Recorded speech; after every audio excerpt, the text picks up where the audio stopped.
Olá, colecionadores e seguidores do canal Coisa de Colecionador. Estou gravando uma sériezinha de vídeos falando sobre a eterna luta entre o bem e o mal, que é uma luta que existe dentro da humanidade desde que ela existe, né? O bem contra o mal começa lá, né? Na luta entre o Abel e o Caim, né? A famosa luta e tal. Em outras religiões você também vai encontrar a mesma coisa. Esse duelo eterno entre o bem e o mal é uma coisa comum a todas as religiões, a todas as mitologias, à humanidade. E eu vou usar como exemplo, eu estou usando como exemplo, esse aqui já é o quarto vídeo da série, as histórias em quadrinho. Por quê? As histórias em quadrinhos da cultura pop é a que existe, existe e permanece a mesma há mais tempo. Né? Eu estou usando também como exemplo a partir de 1938, o nascimento do primeiro super-herói, o Super-Homem. Porém, essa luta nos quadrinhos entre o bem e o mal já existe muito antes dele.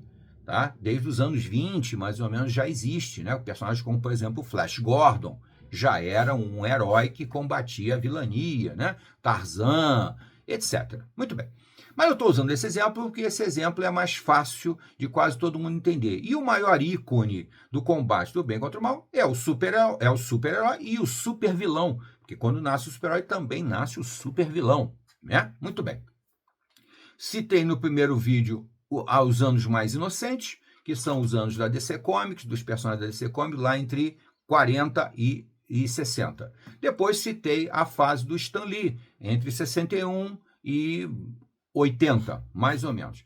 Já no terceiro vídeo, eu falei no segundo vídeo, eu falei dos anos 80, que foi um ano de foi uma década de muita transformação, em que surge uma terceira força, o bem, o mal e aquela sombra de um herói que já não é mais tão herói, né? Que precisa praticar violência para continuar fazendo justiça, porque é uma demanda da população, dos leitores, enfim.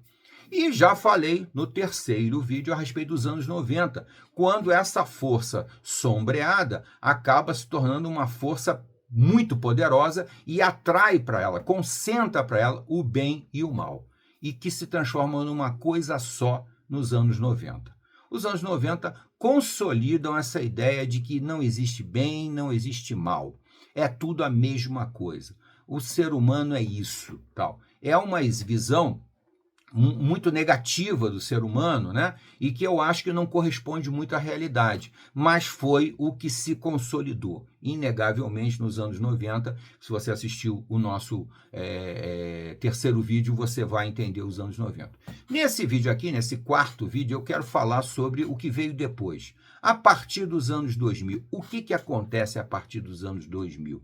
Apesar da primeira década dos anos 2000, 2001 até 2010 mais ou menos, ser uma época que eu considero a era de ouro dos quadrinhos, por quê? Porque as histórias se tornam muito mais adultas, muito mais interessantes, narrativas muito mais brilhantes. Eu sempre cito o Brian Michael Bendis na Marvel, eu sempre cito o Geoff Johns na DC Comics. Não resta dúvida que, além disso, que na verdade não muda o status quo, se você for ler as histórias do Brian Michael Bendis e as histórias do Geoff Johns, apesar deles darem um belo destaque aos heróis, essa confusão entre o bem e o mal meio que permanece. Pode não ter essas duas vertentes podem não ser exatamente o exemplo máximo desse momento, mas sem dúvida nenhuma, são os dois melhores exemplos de qualidade.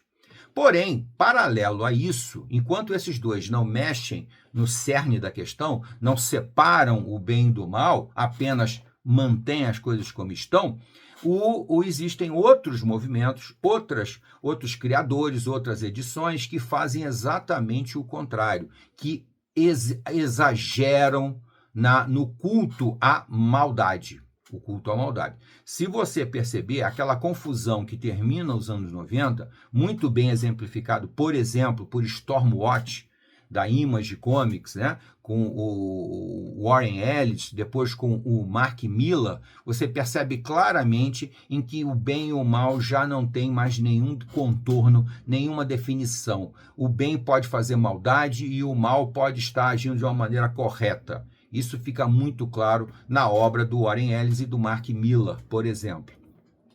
E nos anos 2000, na primeira década de 2000, esse efeito se intensifica, se amplia. O que nasceu cínico e hipócrita lá em Watchmen, nos anos 80, que se intensificou fortemente nos anos 90, com exemplos como Stormwatch ou o Authority também, né?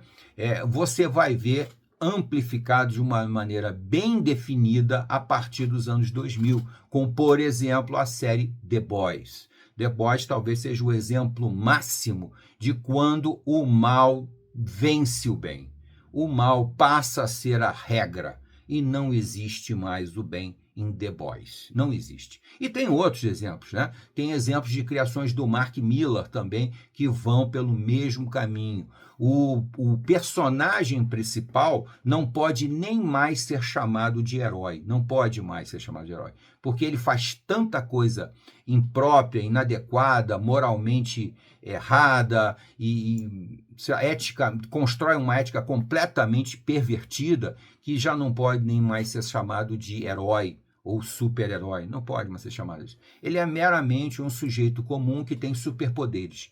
E que muitas vezes ele nem precisa de um vilão, não precisa de antagonista, não precisa de adversário. Ele sozinho faz todo o bem e o mal.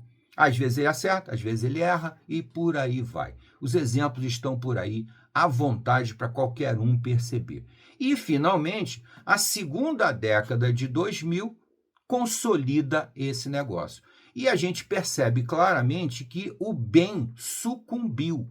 O que brotou dessa fusão do bem contra o mal, que começa nos anos 80, que germina nos anos 80 e se consolida nos anos 90 e permanece na primeira década de 2000, é a vitória do mal, da maldade, da crueldade, da violência, e nós passamos a admirar isso, nós passamos a enaltecer, passamos a fazer apologia a isso, né?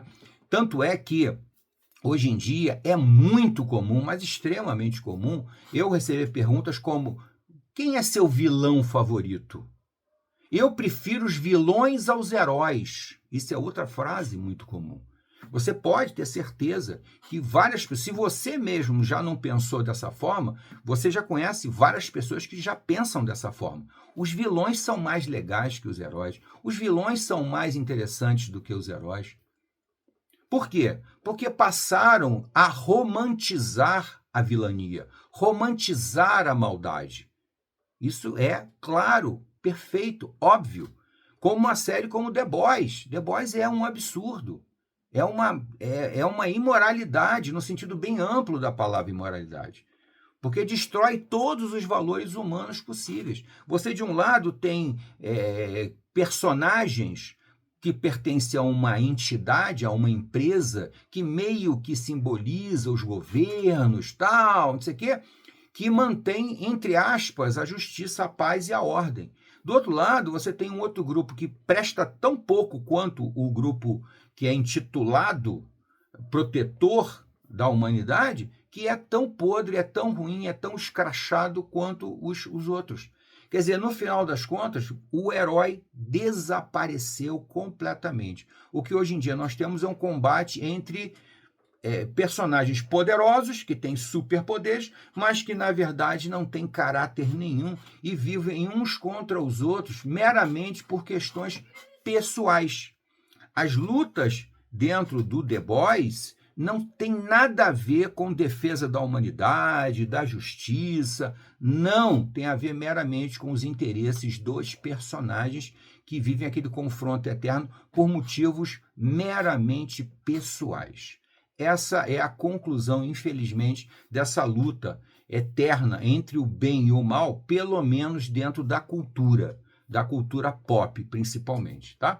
Então eu quis gravar esses vídeos para fazer esse debate, provocar esse debate, porque infelizmente nem sempre isso em live é possível. Infelizmente nós sofremos uma censura muito grande, tá? Então, mas eu aproveito para dizer a vocês, assistam os outros vídeos e coloquem nos comentários a sua opinião. O que você acha? Até a próxima.